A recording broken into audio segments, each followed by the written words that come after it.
नमस्कार, मी संजय सोनवणे. आपणास कल्पना असेलच की मी मराठीतला एक लेखक आहे. माझी आतापर्यंत 130च्या वर पुस्तकं प्रकाशित झालेली आहेत. मी चपराक प्रकाशनच्या कार्यालयातनं बोलतो आहे आणि चपराक प्रकाशनने माझी जी काही महत्त्वाची पुस्तकं प्रकाशित केली, त्यातलं एक आहे भाषेचं मूळ. त्यात भाषांचा उगमच कसा झाला, त्याच्यामागे कोणती सैद्धांतिक कारणं घडली आणि त्याचा प्रसार कसा होत गेला आणि त्याची प्रगती कशी होत आपण आताच्या काळापर्यंत आलो, याचा सगळा इतिहास त्या पुस्तकात दिलेला आहे. अशा रीतीने आतापर्यंत मराठीत एकही पुस्तक दुसरं नाही. त्यामुळे ते पुस्तक वाचणं आपण खरंच महत्त्वाचं आहे. आणि हा कथासंग्रह आहे, हा माझा एकमेव कथासंग्रह.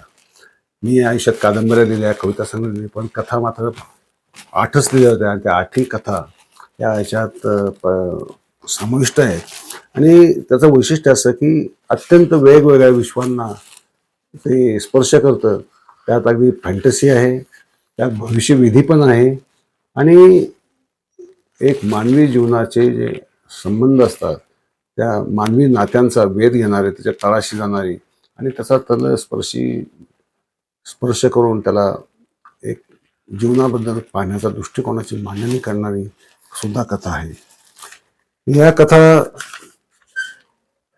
जसे बहुरूपी हे असेच होते, उत्खनन, शेवटी सावल्या असत्या, आभासच की सरप्राईज, ते आदमची गोष्ट. आदमची गोष्ट मध्ये कथा संग्रहाचं नाव तेच आहे. महत्वाची गोष्ट तर अशी आहे की माणसाला गुलामी आणि माणसाला हवं हवं वाटणारं स्वातंत्र्य, यामध्ये होणारा संघर्ष आणि एक जो मतिमंद माणूस आहे समाजाच्या दृष्टीने, तो या साऱ्या गुलामांच्या जीवनातून बाहेर पडून स्वतंत्र निसर्गात जाऊन राहायचा विचार करतो. आणि तिथे ज्यावेळेस निसर्गाची ओरबाडलं जाण्याची सुरुवात होते, झाडं तोडली जातात, त्यावेळेस तो कासावीस होतो, वेदनामय होतो. त्याचं जे एक मानसिक अवस्थेचं चित्रण आहे ते हे आदमची गोष्टमध्ये आहे. त्यानंतर सर्वात महत्त्वाचं पुस्तक लहान मुलांसाठी लिहिलेलं आहे, रत्नजडित खंजीराचं रहस्य. मुलांचं कल्पनाविश्व अत्यंत अद्भुततेत आणि साहसामध्ये रमणारं असतं.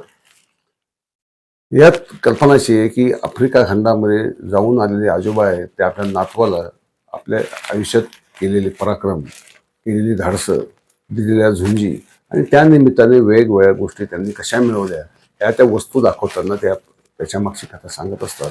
अशी ही रत्नजडित खंजीराचे रहस्य. अशा मी खरं 10 कादंबऱ्या लिहिणार होतो, त्यातले फक्त 2-3 भाग लिहून झाले, पुढचे होतील. पण हे तुम्ही लाडोबा प्रकाशनने काढले. लाडोबा प्रकाशन अवश्य हे पुस्तक वाचलं पाहिजे.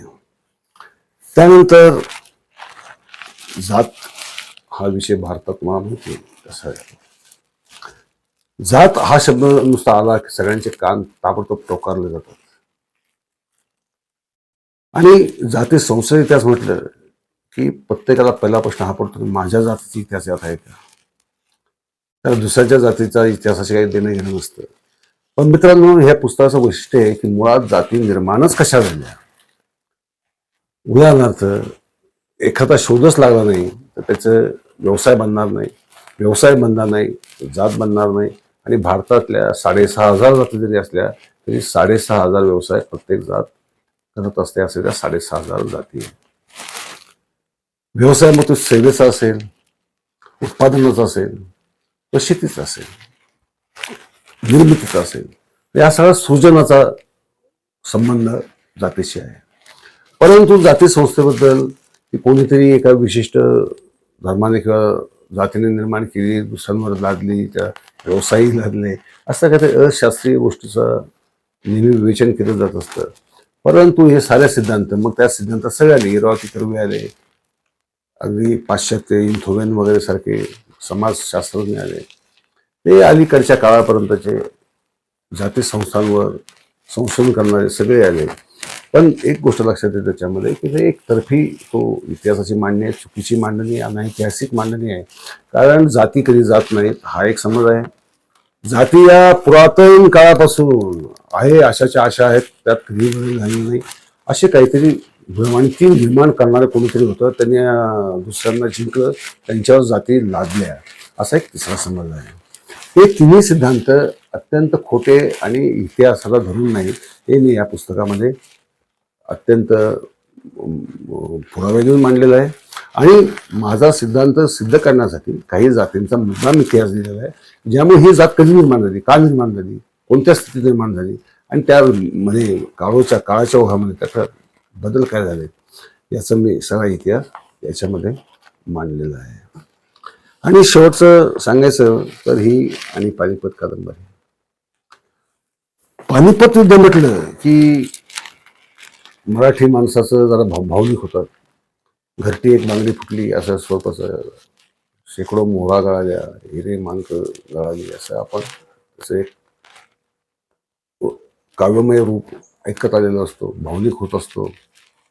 आणि पानिपत हे युद्ध का झालं, कशासाठी झालं, याचा खरा म्हणजे समाज ऐतिहासिक अभ्यास न करता पानिपतबद्दल काहीतरी मतं आपण बनवत असतो. उदाहरणार्थ असं म्हटलं की मराठे जिंकलेच, नंतर अब्दाली पुन्हा भारतावर कधीच चालून आला नाही, उदाहरणार्थ असं आपण मानतो. पण ते खरं आहे का? ते अजिबात खरं नाही.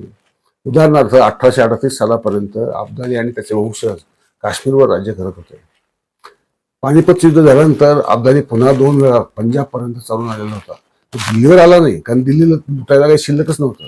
मग तो दिल्लीला कसा येईल परत? तो भारतावर आता चालून का? हो, आला. म्हणजे पानिपत युद्धामुळे अब्दालीला पायबंद बसला आणि अब्दाली परत भारताकडे आला नाही, हे खोटं आहे.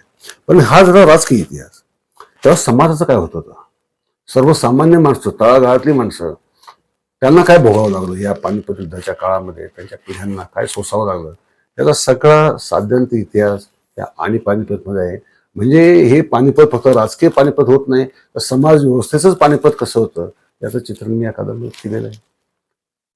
तर चपराकच्या ग्रंथ दालनाला भेट द्या आणि तुम्ही ही पुस्तकं घ्या, मिळवा, वाचा, चिंतन करा. तुमच्या काही प्रतिक्रिया असतील त्या अवश्य त्यांच्या वेबसाईटवर टाका. एवढंच मी म्हणेन. धन्यवाद.